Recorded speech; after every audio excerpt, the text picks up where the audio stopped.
Thank you, Ruben. Good morning, all. It is my pleasure to greet you on this beautiful spring morning. It's great to be together today. I especially welcome you folks online. In spirit, you are here. My name is Jeannie Baker, and I'm one of your elected Board of Trustees representatives. In fact, this is my last duty as a Board of Trustee representative, so it's kind of a big day for me. One of my duties is to welcome you to service, and I'm really happy to do it today because it's another reason it's a special day for me. It's Phil's and my 41st wedding anniversary. Happy anniversary, Phil. I know you thought I forgot. And thank you all for coming to my anniversary party. I want to pause for a minute and acknowledge our debt to those who lived on this land long before we did, and to honor their struggles and perseverance. I'd also like to mention our church commitment to welcome all through our doors. No matter who you love or how you define yourself, you are welcome here. Visitors, if you want to know more about us, please stop at the welcome table and chat with one of our members. They can answer all questions, or grab any member during coffee or tea after the service. We'd love to get to know you and tell you more about us. Speaking of tables, I'm pointing out the activity table for those who don't want to sit still, and you know who you are.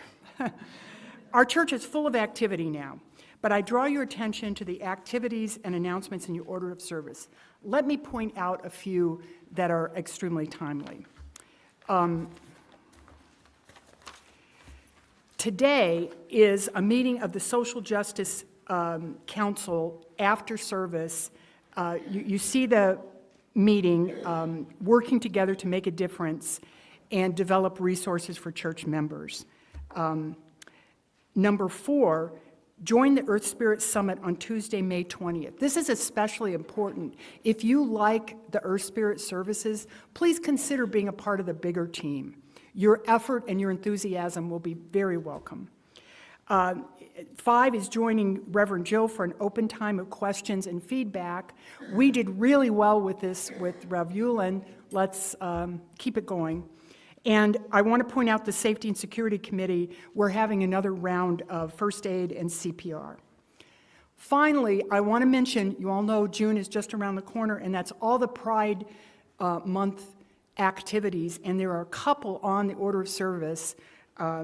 Pride Parade and Blessed at Pride Fest are both great ways to be part of that vibrant community and show our heart and our values. Thus end the announcements, and now let us turn our attention to our service.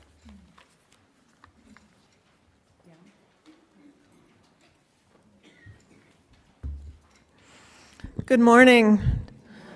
My name is Reverend Jill Braithwaite. I use she, her pronouns, and I have the honor of serving this congregation as its minister. It is good to be together, to see all of your faces here, and welcome to those joining us online. Today's theme is welcoming and honoring one another in our sacred journeys through life. Now let's take a breath together and settle ourselves into presence together in this moment, sharing space and breath with one another.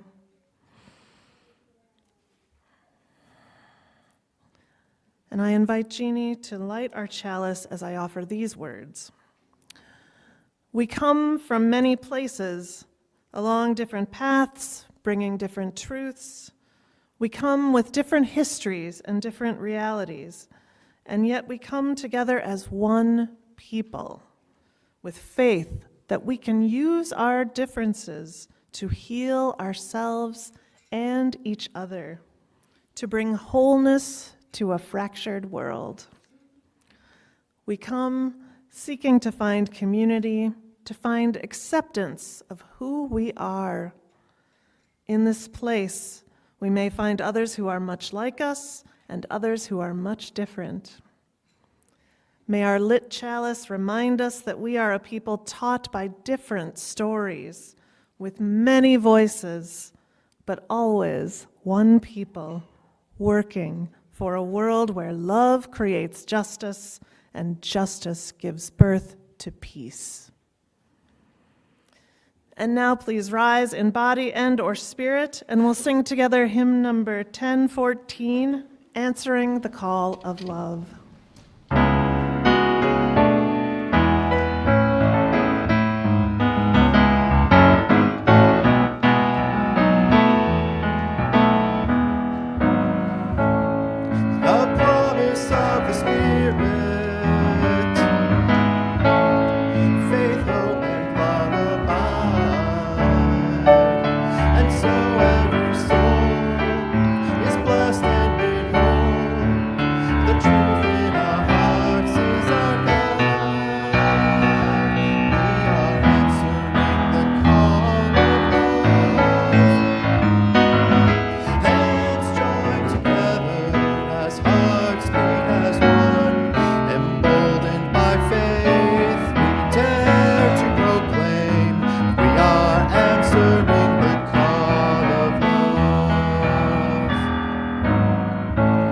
Sometimes we build a barrier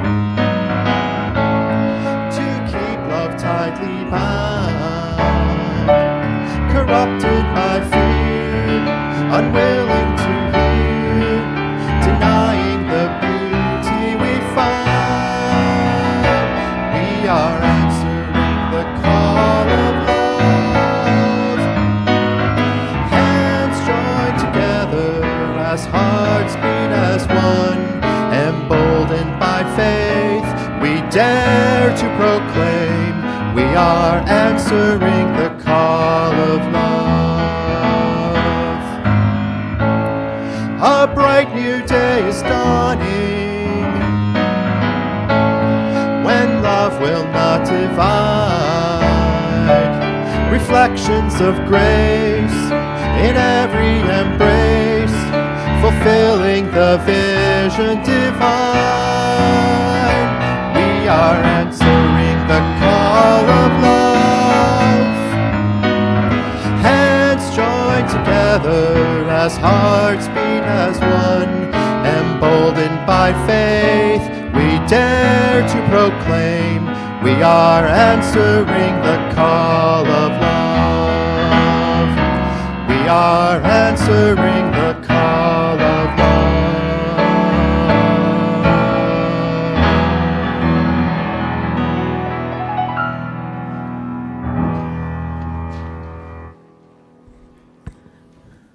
It's good to hear those singing voices this morning.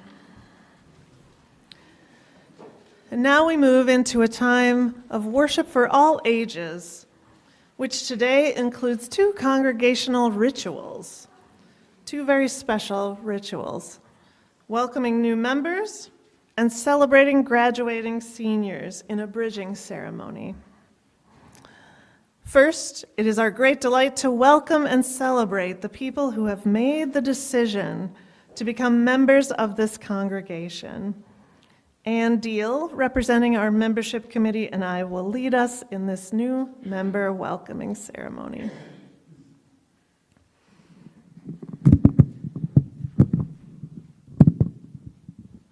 I'm glad it's down low. The decision to join this congregation is an important one, for it indicates our desire to make a change in how we lead our lives. It means we're becoming members of a community that dreams together and works together and laughs together and learns together. In community, we care for one another. We share our joys and our griefs. And at the heart of this community are the relationships we build with one another, relationships dedicated to building the beloved community. Therefore, it's with great joy this morning that we welcome and recognize our relationships with these newest members of UUCW. So if you would each come forward as I call your names and perhaps start to my left, and we can line up in front of the chalice table. Nick Bowden and Flannery Wheeler, and their children, Gabe and Julian. I believe Gabe just turned 2 yesterday. Julie Julie and Bob Gale, Jennifer Lucan and Dave Lucan and their daughters, Lucy and Georgia, Kirsten Lanzer,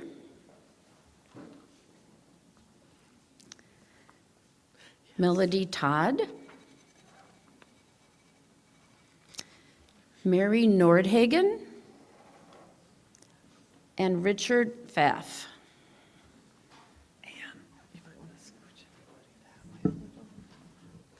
And invite them to scooch. Would you guys scooch a little bit? Good scooching. Well, that's good. Perfect. And Charlene, I apologize, Charlene. And Charlene, that's not very good welcoming on my part, I apologize.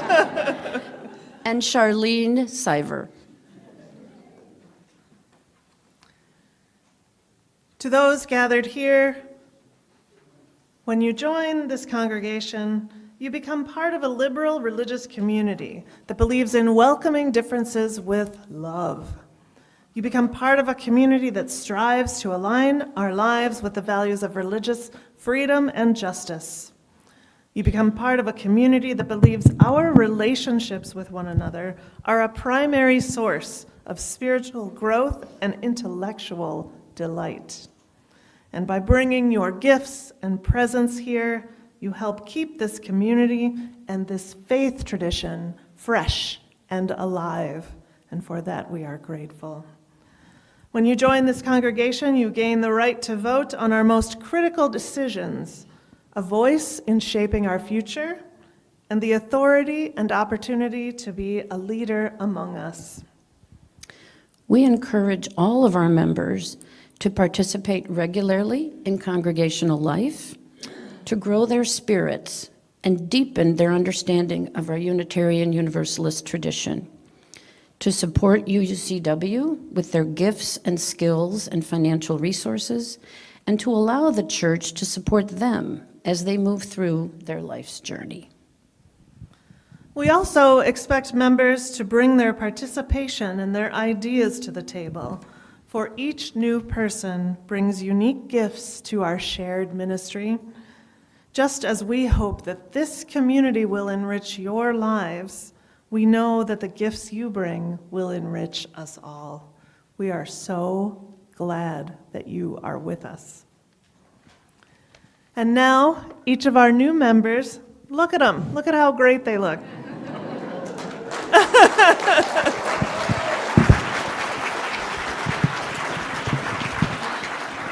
That's early on the applause cue, but we'll do it again. And now each of our new members will now sign our membership book as a symbol of their commitment to our community and the covenant of our faith. Charlene, if you'd like to sign right here, you can fill in your address later.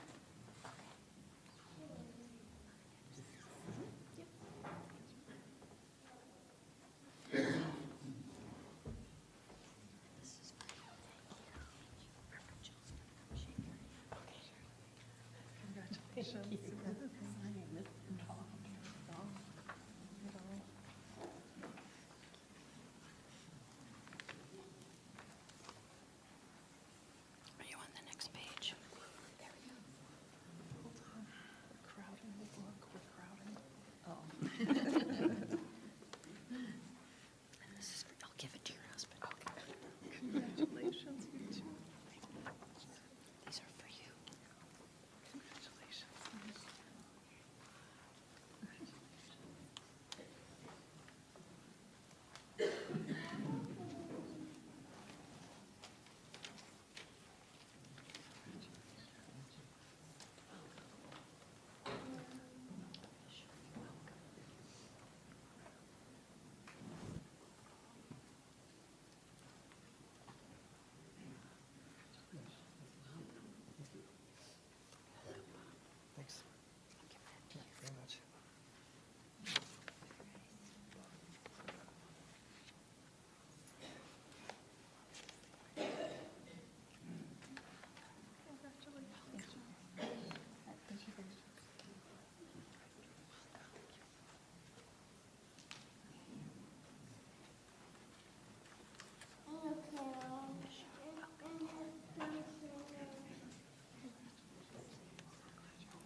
Wow. And now will all UUCW members present here today please rise in body and or spirit and join in sharing words of covenant with these new members. First, I invite the newest members to speak the words printed in our order of service. New members, we enter this faith with hope and possibility in our hearts, pledging to participate in and support the ministries of this church. We covenant to remain true to the spirit of love that flows through this church and guides us. Congregation, will you respond with the words printed in your order of service? We welcome you as once we were welcomed ourselves. We seek to be open and inclusive, respecting your inherent worth and dignity, your ideas and your vision in times both easy and difficult.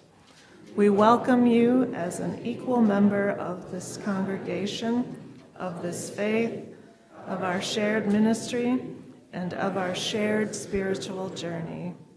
Now, please join me again in a round of applause for our newest members. Woo! Welcome, welcome.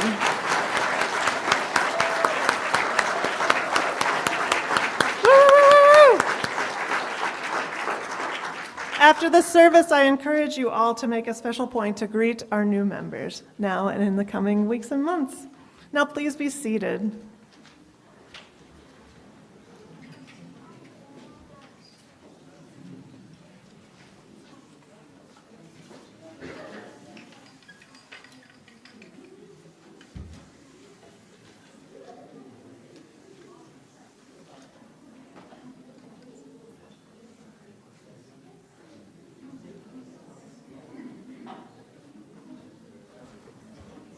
Good morning.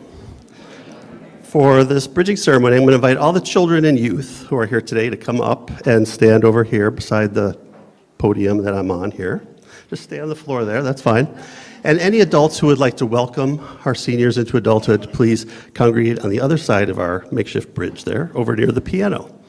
Especially if you're a former RE teacher, or if you like, if you're comfortable doing that.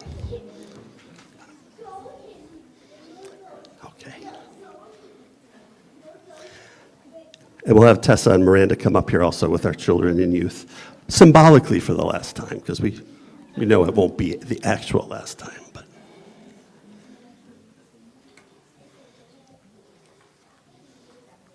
and I left my script right over here. One sec.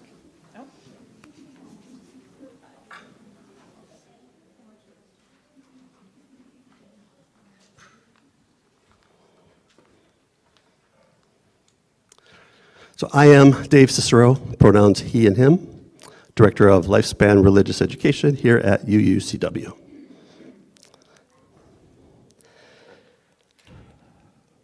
As we welcome new members today and look forward to a future together, we also celebrate the past and mark a time of transition for some young adults here at UUCW. Bridging is the UU rite of passage designed to welcome a congregation's graduating high school seniors into the rewards and possibilities of the adult life of our faith. And to say, we remember who you were, we value who you are now, and you're still free to become who you will be.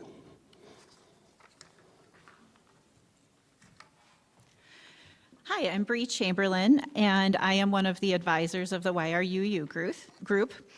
I'd like to introduce our bridging seniors to you, Miranda Bradford and Tessa White, who each have been part of this congregation and its RE program for most of their lives. Miranda is the youngest child of Merritt Field and sibling of Derek and Demetrius. She was first brought to UUCW by her mom when she was just 1 year old and took part in a child dedication 3 years later. She has been part of the RE program ever since, became a nursery and RE assistant during the pandemic, and has been one of our summer UU camp counselors since it began 2 years ago. Miranda is a leader, both in YRUU, UUCW's high school youth group, and at local UU youth events. That's a lot of U's, you guys. We do U's. She will also be UUCW's summer RE and camp coordinator this summer. Tessa, the oldest child of Amy and Tony White, and sibling of Oliver, was also first brought to UUCW as a young child and dedicated in 2014. Since she was in preschool, Tessa too has been an active participant in RE classes and YRUU. When the youth group made its pilgrimage to Boston in 2023, Tessa played a key role, especially with her bake sale fundraiser creations and with keeping morale high all week. And personally, I've gotten to work with these two wonderful humans for the past 2 years, and I'm really, really proud to see what's going on here. We'll now hear briefly from Miranda and Tessa, especially about what each will be taking with them from their experiences at UUCW.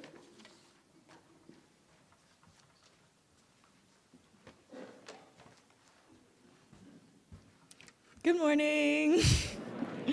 So, I currently attend Milwaukee High School of the Arts as a theater major, and I am expected to graduate in June 20th. And I think one of the biggest things that I will be taking away with me as I go on to graduate, and everything that I've experienced here, is just sharing. I think that is one of the most important things I have learned, sharing our experiences, your words, like everything. Everyone is so different, and you can learn so many things from everyone, and so making sure that your experiences are known. I'm so sorry.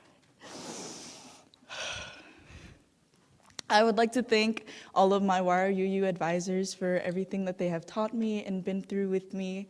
These past 4 years truly have been very fulfilling for me, and working with the children in RE classes and being a teacher and being a camp coordinator have been really fun for me, and I have truly learned a lot. And so I would like to thank Miles Bognar, Amy White, I don't think he's here today, but Matt Umstadt, he was, Bree Chamberlain, Jennifer Jaworski, I don't know her. Hannah Schley. Thank you all very much.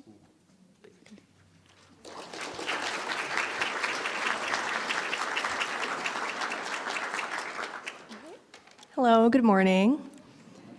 My name is Tessa White. I've been attending this church for 13 years now, and on June 14th, I'm going to be graduating from Wauwatosa East High School, and I'm planning to go to UW-Madison to study neurobiology on the pre-med track.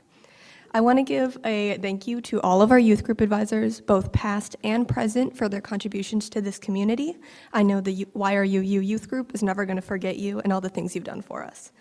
I also want to thank anybody who's come out to support our bake sales. Those are by far one of my favorite parts of this church, so thank you for supporting us. Something that I'm going to be taking away from my time here is the importance of leadership. Whether it's organizing bake sales, working with the community, or planning trips to Boston, this church has given me a safe space to help build my leadership skills that I'm going to take with me in the future. So thank you guys for really investing in us and helping me grow.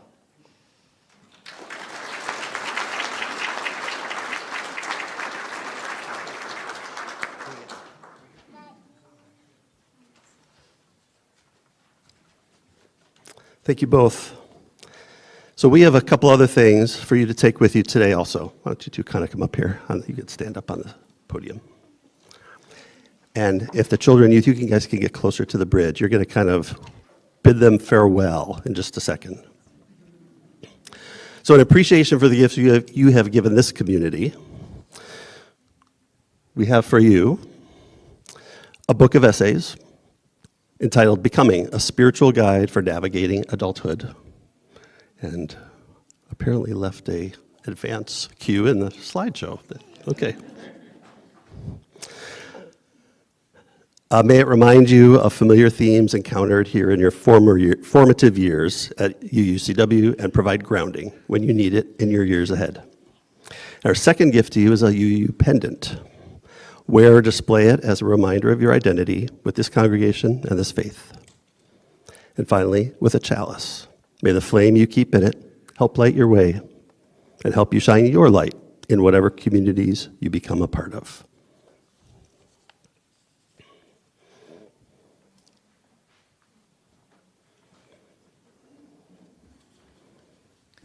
We're so grateful to you for all the gifts you have brought to this community. This ceremony marks the completion of your time as a Unitarian Universalist youth. We celebrate you and know that your UU faith will grow and change just as you do in your life's journey. Please know that there will always be a religious home for you here, and please come back and visit us when you can. Know that this is still your church. Now, at your child dedication ceremony, you received a budding rose as a symbol of your life growing and unfolding, but the thorns had been removed from it as a symbol of our care for and protection of you. Now, today, we have not removed the thorns from the rose you will receive, because as an adult, you'll have to negotiate your own way around life's thorns. This rose is a symbol of our faith in you. We know you have what it takes to navigate life's challenges well. May all of these things remind you of how proud this congregation is of you and how much you are loved.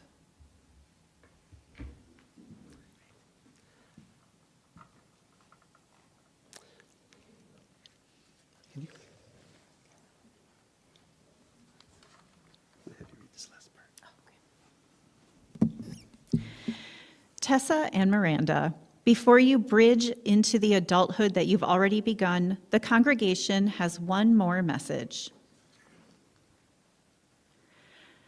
Please join me in wishing these two young people well by reading with me the response printed in your order of service.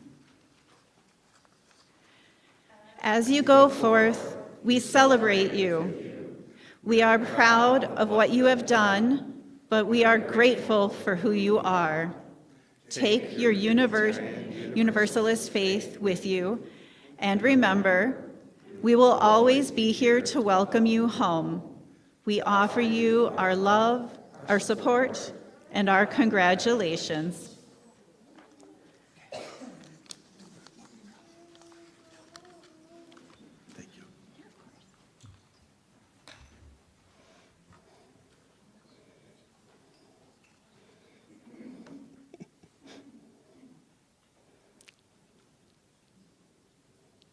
Hooray.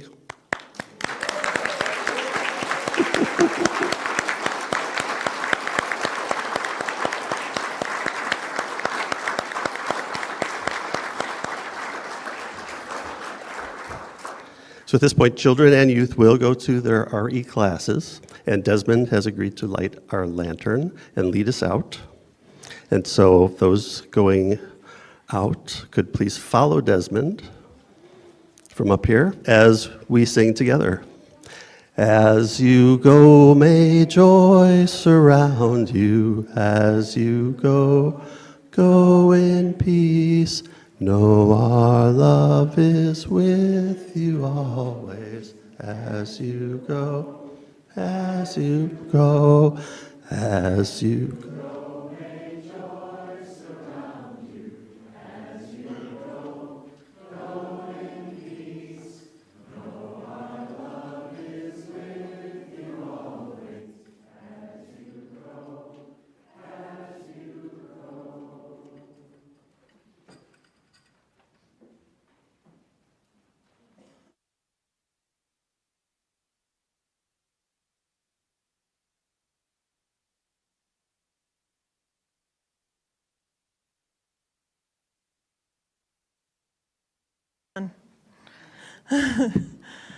How good it is to be together and celebrate these rituals that mark these important milestones in our journeys, to recognize that we all move through different milestones in our journeys, and to share that together in this faith community. As we enter now a time for sharing of joys and sorrows, we remind ourselves that in this life we share joy and sorrow are woven fine. We remind ourselves that joy shared is joy multiplied, and sorrow shared is sorrow divided. In a moment, you'll be invited to come to the mic to share aloud if you choose to. If you have something you'd rather not share aloud, you can use the QR code on the order of service or the share side of the blue slip you received to put something in writing. What you share this morning is only for the ears of those gathered now. It will not be in the posted video of the service or shared in our e-news. So now, please come to the mic to speak if you choose to, or raise your hand and an usher will bring you a mic.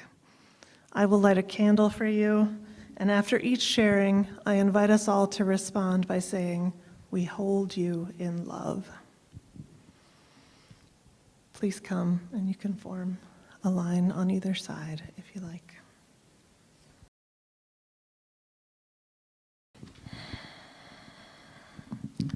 To all the folks attending online, we hold you in love as well.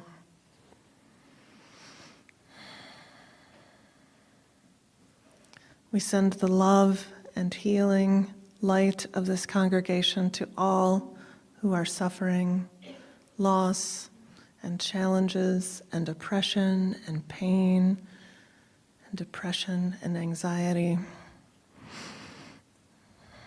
We send the love and healing light to one another here as we gather, holding all that makes up the challenges of our lives today. Let's take a moment of silence to hold all that has been shared.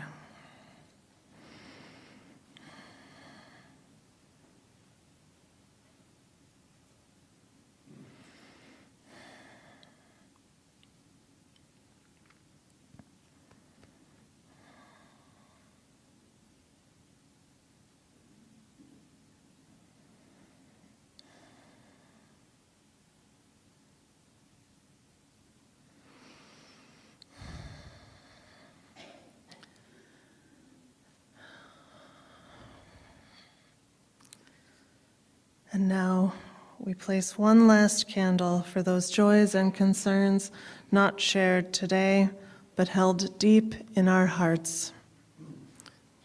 We hold you in love.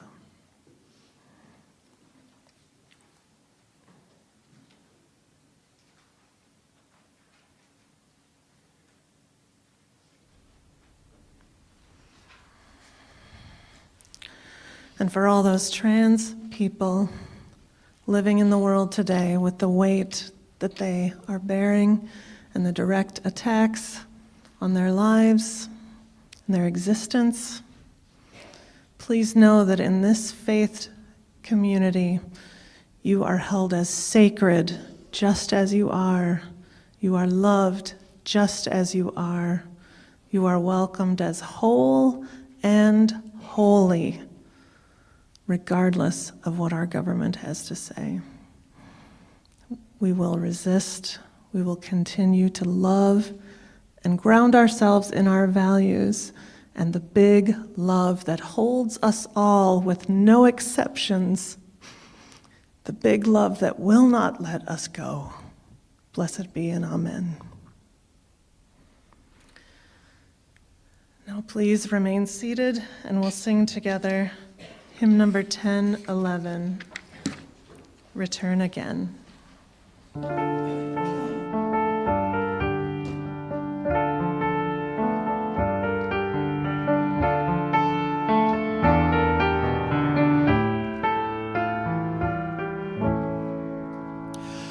Return again, return again, return to the home of your soul. Return again, return again, return to the home of your soul. to who you are. Return to what you are. Return to where you are. Born and reborn again. Return to who you are. Return to what you are. Return to where you are. Born and reborn again. Return again. Return again. Return to the home of your soul. Return again. Return again. Return to the home of your soul.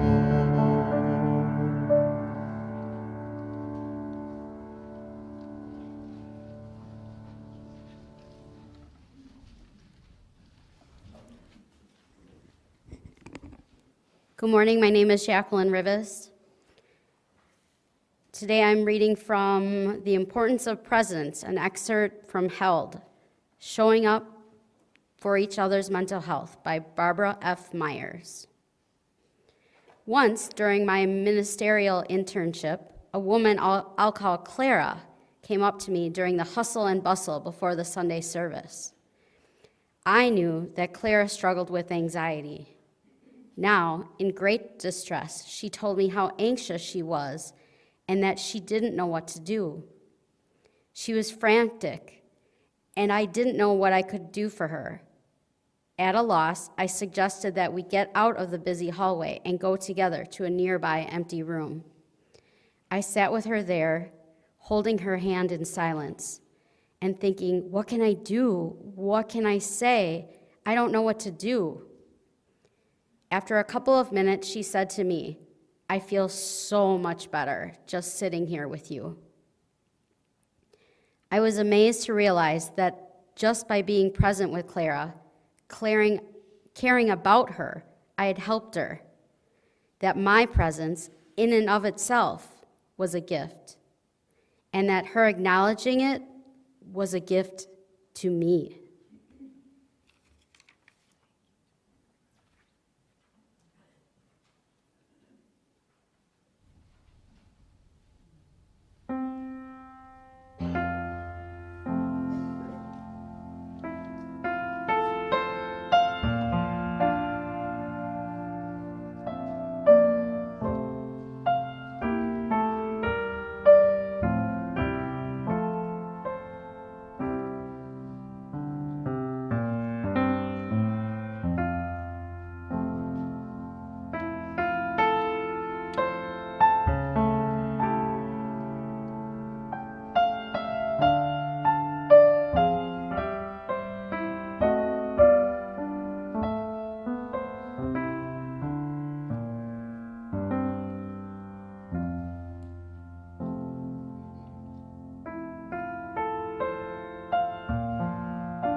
You know, there are times when words fail, right?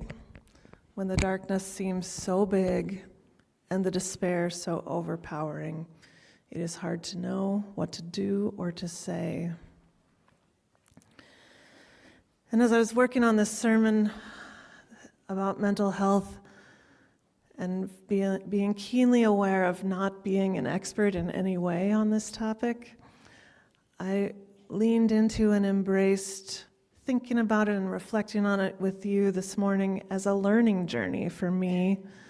And I'm going to assume, and I'm going to invite us all together into a learning journey about mental health. As I'll say later, I'm keen to learn from you all what you know about how UU congregations can support mental health. And it's the same with trans lives, which are direly in need of protection, which are sacred and holy, and which are direly in need of protection. And so I invite you with me into a learning journey about what we can do to help protect the sacred lives of trans beloveds in our community and beyond.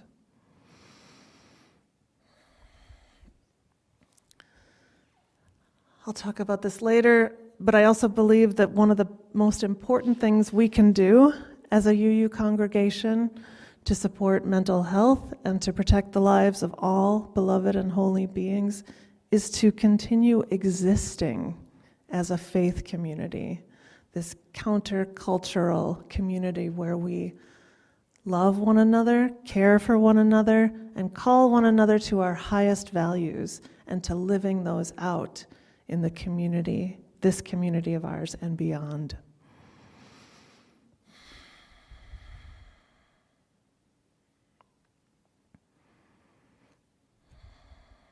So I will share my prepared sermon with those remarks prefacing it.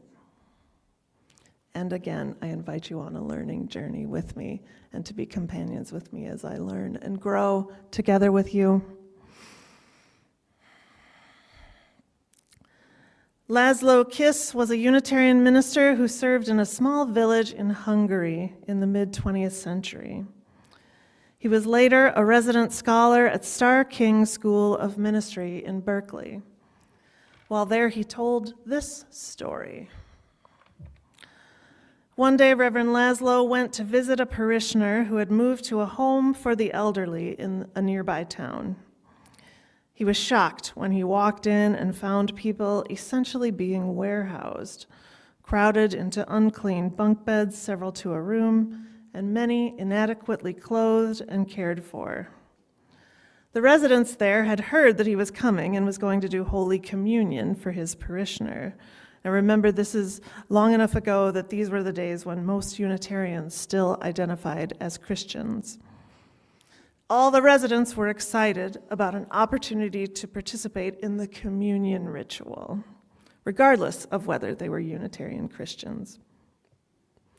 The day came, and the residents lined up and waited patiently for their turn to have Holy Communion.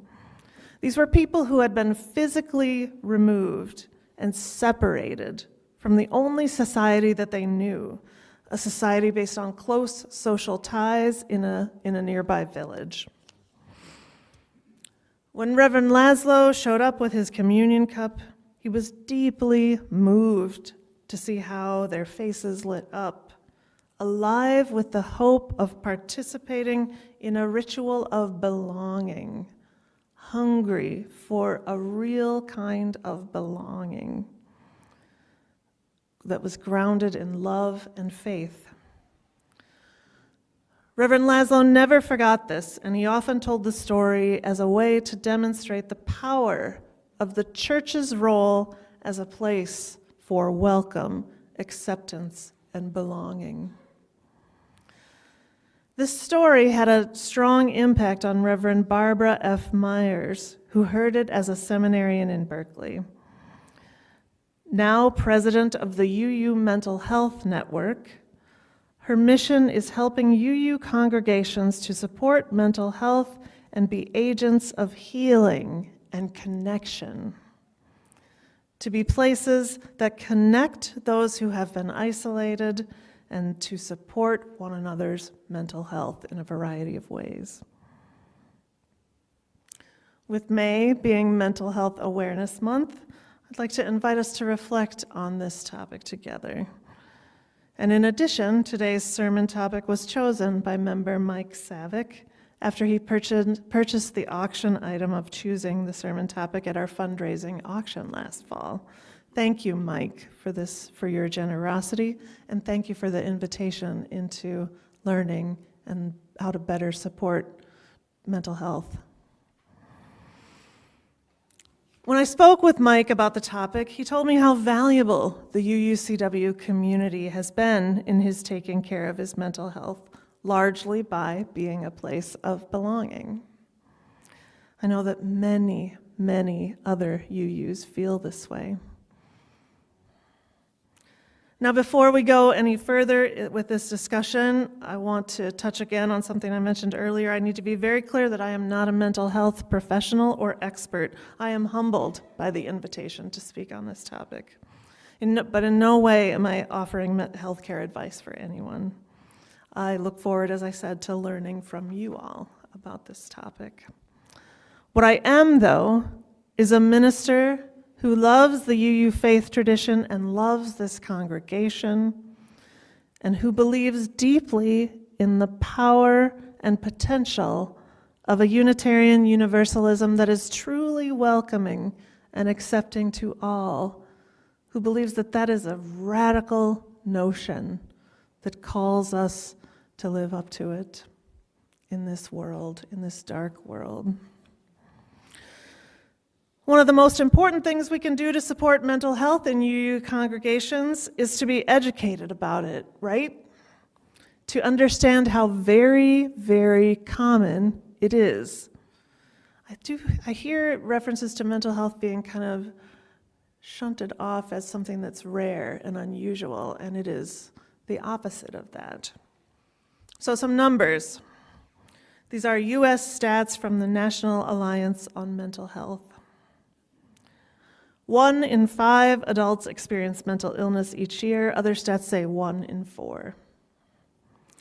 1 in 20 adults experience serious mental illness each year. 1 in 6 young people ages 6 to 17 experience a mental illness each year. This is an interesting one. 50% of all lifetime mental illness begins by age 14. So many of us live our lives living with a mental illness of some kind. Among adults, 1.2% have obsessive compulsive disorder, 2.8% have bipolar disorder, 8.3% experience a major depressive episode, and 19.1% have an anxiety disorder of some kind. That's a lot of numbers, and I'm sure they can be disputed and debated. But what that tells me is that this is a lot of us, right? Let's just sit with that for a minute. This is not a rare and shameful thing. This is a common thing in our world, which is not news for many of you, but it may be for some.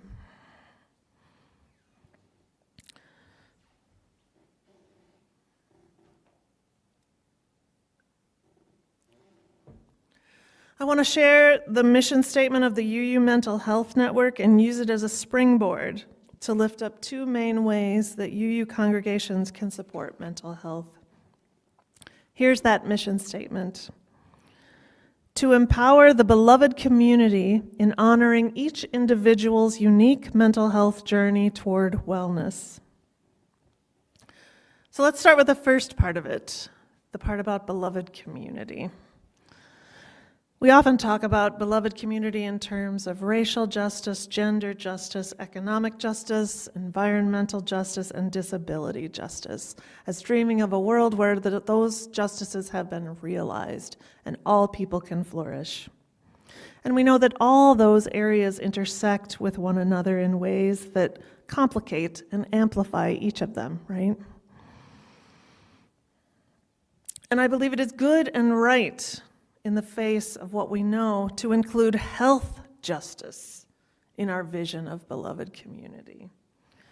Health justice includes mental health justice, which intersects also with all those avenues of justice. So one way we can support mental health in our congregations is at the systems level, with our advocacy for mental health support resources and systems and structures that support people with mental illness. All kinds of financial, geographic, and racial inequities get in the way of people accessing both mainstream professional mental health care and alternative therapies. 10.6% of adults with mental illness had no insurance coverage in 2021, and I bet the number is higher. And we all know how easy it is to navigate the health insurance system in this country, right? And imagine struggling so hard with a serious mental illness and having to navigate a system so bent on profit ahead of people. 160 million people live in what is called a designated mental health professional shortage area. That's a very real phenomenon I hear about from friends in some parts of the country. Of huge importance, then, is advocating for universal health care and for funding for mental health services at the state, county, and local level. This kind of work is an important way of living out core UU values of justice, equity, and interdependence. In the words of the late, great Senator Paul Wellstone, we all do better when we all do better. In addition to oppressive systems, there are locally social and individual factors that can be challenging to mental health. And this includes the difficulty of finding communities that are welcoming and loving. It includes the social isolation that can happen even when a community wants to be welcoming to all. And it includes the challenge of finding opportunities for spiritual growth, whether in a congregation or not.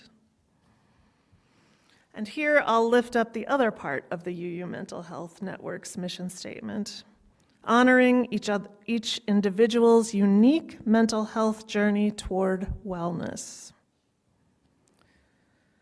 And the first thing, as I mentioned before, that comes to mind in supporting this goal is that we keep existing, that we keep being a community grounded in love and the values of spiritual growth, inclusion, and justice. And keep ourselves grounded in that commitment to the inherent worth and dignity of all people. We know how good it can be to find a community where you can move with a sense of belonging and engagement and spiritual growth. This also includes offering opportunities for spiritual growth. Many believe that an active spiritual life can ease the realities of some forms of mental illness. In our covenanted groups, in the spiritual components of volunteer work and leadership, in affinity groups and in other relationships, people find opportunities for meaning-making, comfort, and hope.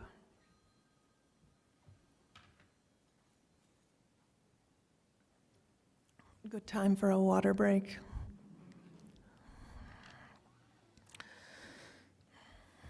Now, in no way am I suggesting that faith community is a treatment for or a preventer of mental illness, but we do know that loneliness and isolation have risen dramatically in virtually all demographics in recent years, and people report that being a factor in their mental illness journeys. Loneliness is a health issue. Studies show that social isolation is associated with a greater risk of cardiovascular disease, dementia, depression, anxiety, and premature death.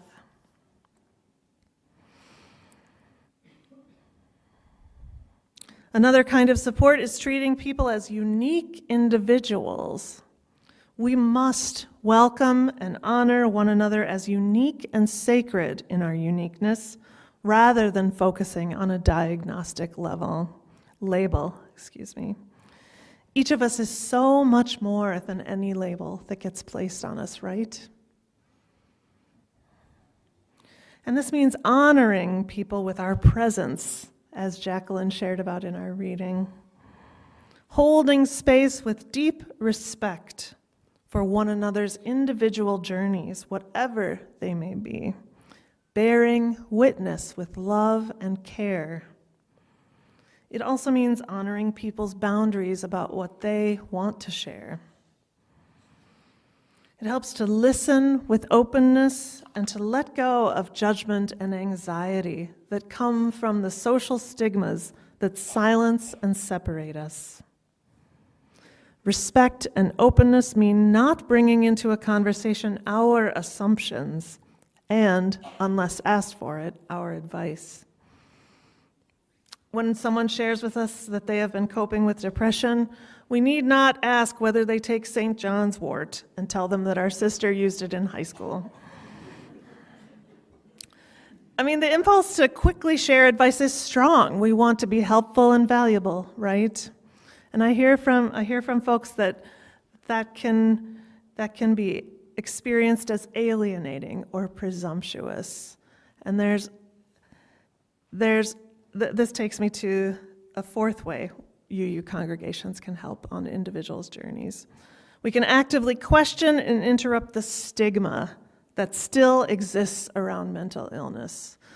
I think we must appreciate and celebrate the progress that has been made on this front, and yet there is still a stigma. Everyone I know who struggles with mental illness reports this, that there is a special kind of stigma around it. As much as we want to resist it, this social norms attach stigma and shame to mental illness. In her book, Held, Barbara Myers talks about how mental illnesses are sometimes called no casserole diseases. Myers says that in general, quote, people don't bring casseroles to homes where someone is hospitalized for mental illness.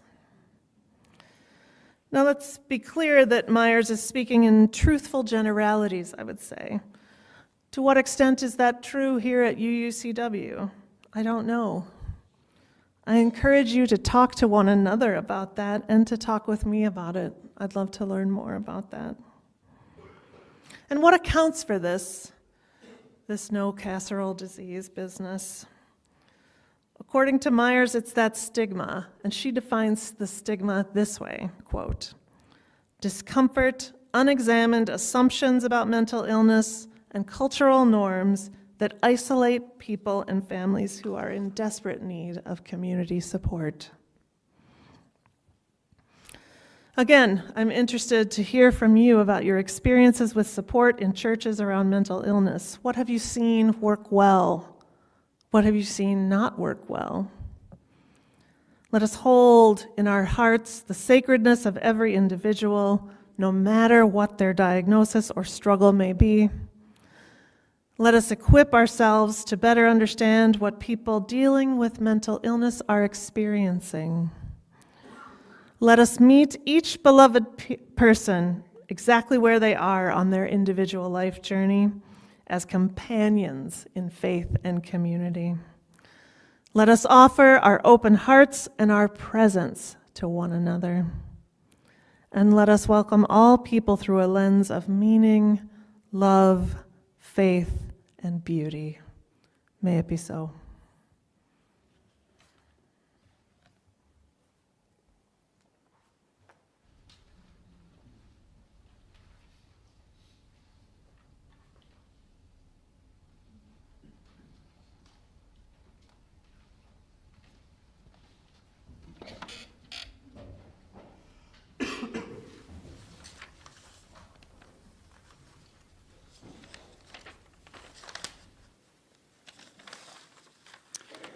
UUCW's Split the Plate program is one of outreach and generosity.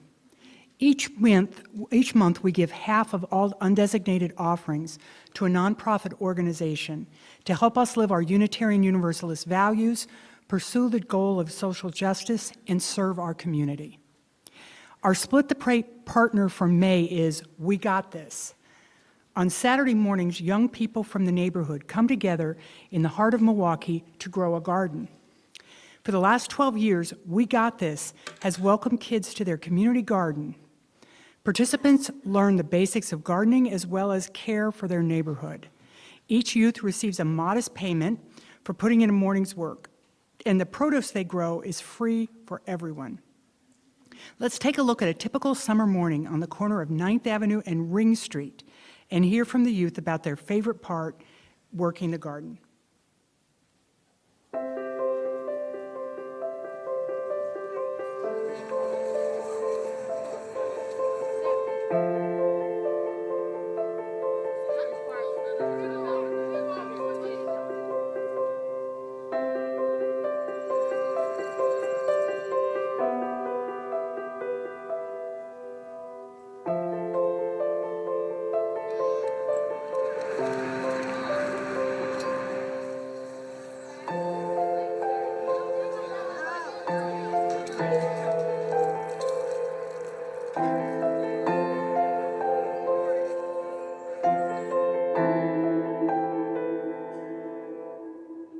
Hey, what's your name?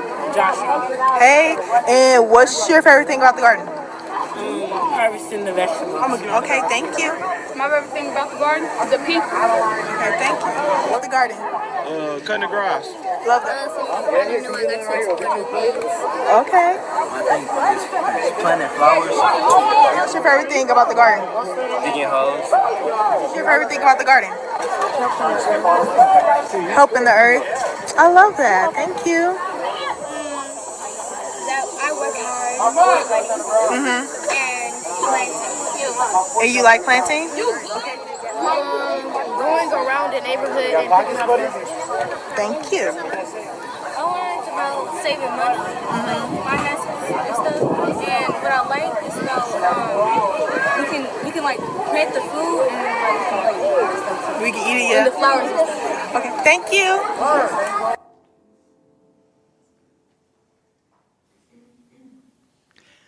Go to UCW's website Donate tab and select Split the Plate from the menu provided, or you can text or email your donation today using the information found here.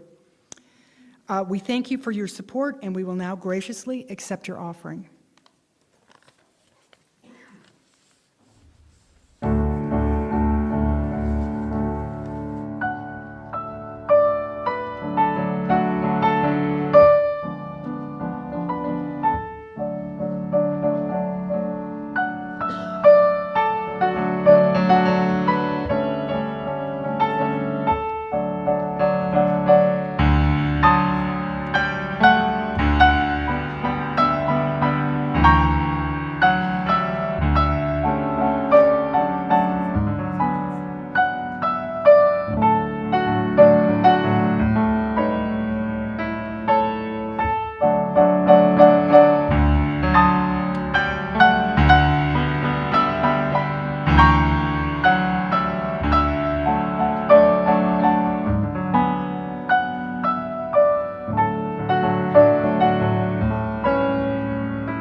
Please join me now in reading the words for the offering dedication, which are printed in your order of service. to the work of this community, which is to ground ourselves in love and joy and to act for inclusion and justice, we dedicate ourselves and these our offerings. And now please rise in body and or spirit, and we'll sing together hymn number 1029, Love Knocks and Waits for Us to Hear.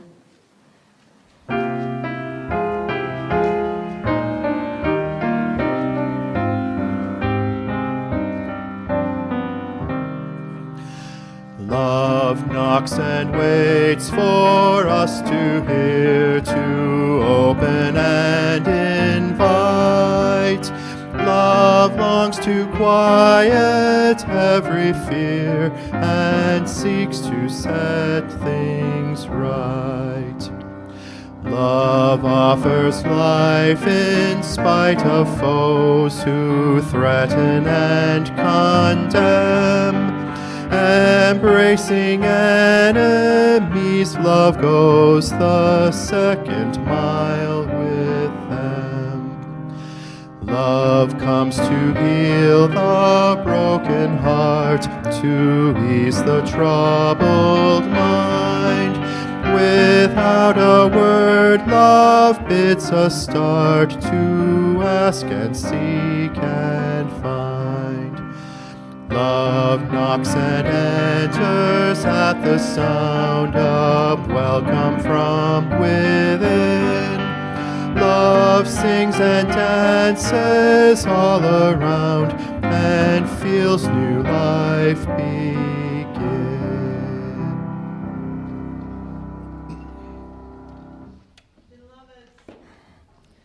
May each of you welcome and honor yourselves just as you are. May we welcome and honor one another in the unique sacred journeys of our lives. May our trans beloved siblings know that they are sacred and beloved and whole just as they are, and that no one can change that. And may we carry the flame of love and justice with us wherever we go. Blessed be and amen.